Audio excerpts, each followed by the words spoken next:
Et oui, et comme ça, il récupère l'argent qui reste sur ton compte, Nicolas. On en sait plus sur l'origine de cette fonctionnaire du fisc. Oula, je ne cautionne pas, elle s'appelle Galia, ça signifie précieux. Les fonctionnaires de la CPAM et de Bercy vendent vos données pour acquérir encore plus d'argent privé. Là, on est en plein dans une polémique qui tourne depuis ces derniers jours avec un agent de l'assurance maladie qui a vendu massivement plusieurs milliers de données personnelles.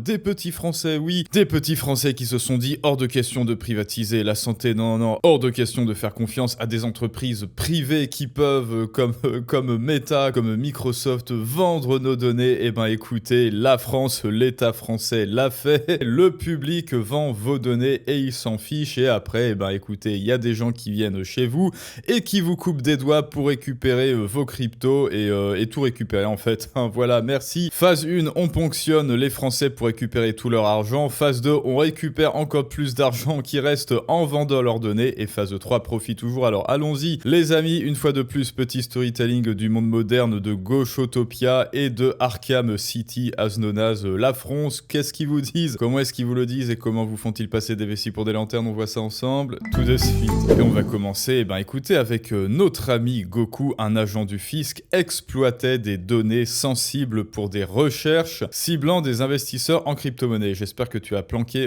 tes cryptos. Jean-Kévin, une affaire judiciaire étonnante secoue actuellement la justice. Une ancienne fonctionnaire de l'administration fiscale a été mise en examen pour avoir utilisé de manière frauduleuse des données confidentielles dans un but criminel. Quelque chose me dit que ça n'est pas la seule. Si l'enquête s'est d'abord focalisée sur une violente agression visant un agent pénitentiaire, parce que ça c'était un peu du détournement d'attention, c'était ce qu'on appelle en rhétorique et en narration du red herring. Je fais un écran de fumée pour vous dire hop, coucou, je suis là, mais non, en fait, je suis là, la vraie affaire se passe ici. Et elle a fait croire que c'était pour s'en prendre à un agent pénitentiaire, donc une seule personne, pour mieux cacher la fraude massive. Une dimension liée aux crypto-monnaies a rapidement émergé. Cette femme de 32 ans, originaire de Bobigny, dont nous tairons le prénom parce que sinon, attention, les méchants vont faire le jeu de l'extrême droite, si vous voyez ce que je veux dire, travaillait au sein des services fiscaux lorsqu'elle a commencé à établir des profils pour un individu ou un groupe dont l'identité reste à ce jour inconnue. Elle a utilisé le logiciel interne de l'administration fiscale pour obtenir des informations sensibles sur plusieurs personnes ciblées par ses clients. Alors, qui sont ces clients à votre avis?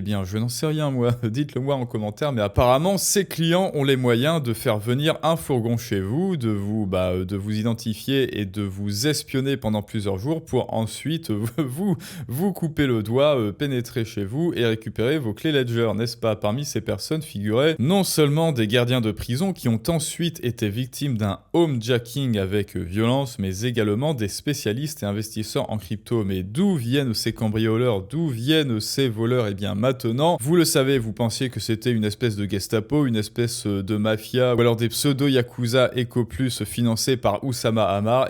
Non, il s'agit de l'État à qui vous donnez vos impôts. Non seulement vous leur donnez vos impôts, mais en plus ensuite, ils vendent vos données. C'est génial. Ces commanditaires auraient donc eu accès à de nombreuses informations sensibles, nom, adresse, plus-value, etc.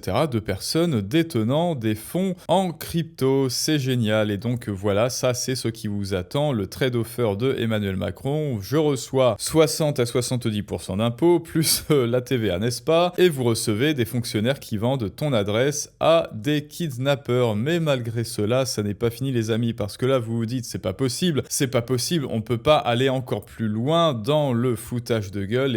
Pourtant, il y avait Bercy et il y avait aussi l'assurance maladie qui a décidé comme ça, de vendre également vos informations. Un pirate revendique l'accès à près de 7000 adresses email internes de la CPAM et affirme proposer cet accès à la vente sur un forum. C'est génial, tes informations, Nicolas, sont mises en ligne et sont en vente aux enchères sur des forums sur internet. Les captures d'écran publiées comme preuve montrent l'accès à l'interface de messagerie interne ainsi qu'à un annuaire d'utilisateurs. Oui, voilà. Après aller en Afrique faire leur petit marché pour adopter des enfants en choisissant âge, sexe, ville, voilà, ils font leur petit marché sur internet en choisissant le profil qui les intéresse. Les éléments exposés incluent compte employé, fiche utilisateur, nom, prénom, rôle, affectation, informations, accès à l'outil d'envoi de messages internes, navigation dans l'annuaire, risque majeur identifié, envoi de campagne d'email frauduleux. Donc si tu te dis c'est bizarre, il y a plein de gens, il y a plein de démarcheurs sur mon portable et dans mes courriers indésirables, et bien maintenant tu sais d'où ça vient. Et non, ça ne vient pas du privé, ça vient voilà de la CPM, enfin d'un agent, ça vient de ceux que tu subventionnes avec ton argent, Nicolas. Donc j'espère que tu es content. Phishing ciblé à grande échelle, usurpation d'identité, diffusion de malware et de liens malveillants depuis une infrastructure de confiance. Génial, génial. Donc tu te connectes à la CPM, tu te connectes aux impôts pour payer tes impôts et en plus ils insinuent des malwares dans ton ordi pour te prendre les 30% d'argent restants. Génial. Est-ce que vous comprenez maintenant le problème qu'il y a? Ils n'en auront jamais assez. Ces gens n'en auront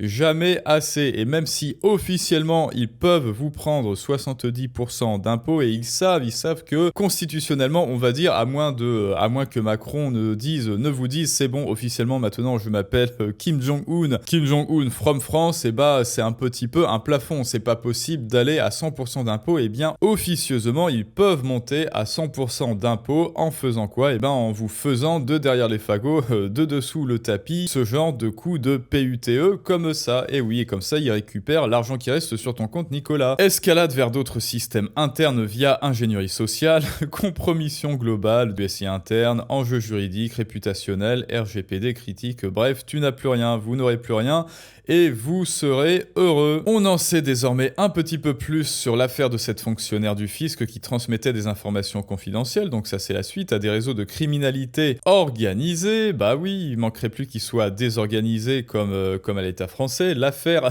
en fait, toutes ces informations dont ils sont tellement désorganisés qu'ils ne peuvent rien en faire, et ben ils les donnent à des gangs organisés, à des sociétés de criminels organisés. Alors voilà, c'est vous dire si des criminels organisés arrivent à mieux s'organiser que l'administration française. L'affaire a été révélée par la presse. Placée depuis en détention, elle comparaît actuellement en appel. Si le cœur du dossier porte sur l'agression de l'agent pénitentiaire, ça, on l'a déjà vu. Donc oui, on est niqué de l'intérieur. Bon alors déjà, première solution, hein, voilà, première solution, vous le savez, tu le sais, tu dois déjà reprendre en main ton argent, tes finances, ton épargne. Et pour cela, il y a en description et en commentaire, deviens un outsider financier. Hein, voilà, c'est une masterclass vidéo, c'est une entrée en matière pour que tu puisses commencer à devenir souverain de ton argent et le faire fructifier à son plein potentiel. Ça déjà c'est la première étape. Et la seconde solution, eh bien rejoins-nous bien sûr sur Patreon pour des vidéos exclusives, eh bien en persuasion, en business, en expatriation, mais également en investissement et en finance. Et il y a beaucoup de vidéos sur la sécurité, en particulier des crypto-monnaies. Donc ça déjà, seconde solution. Pareil également en description et en commentaire. L'État oblige les échanges à collecter toujours plus d'informations sensibles. L'État et les échanges se font voler ces données tôt ou tard. Les kidnappings vont continuer et on reste comme ça. Et tant que l'État français sera le gauchotopia, le communistan que vous connaissez tous et qui voudront récupérer 100% de votre argent. On en sait plus sur l'origine de cette fonctionnaire du fisc. Oula,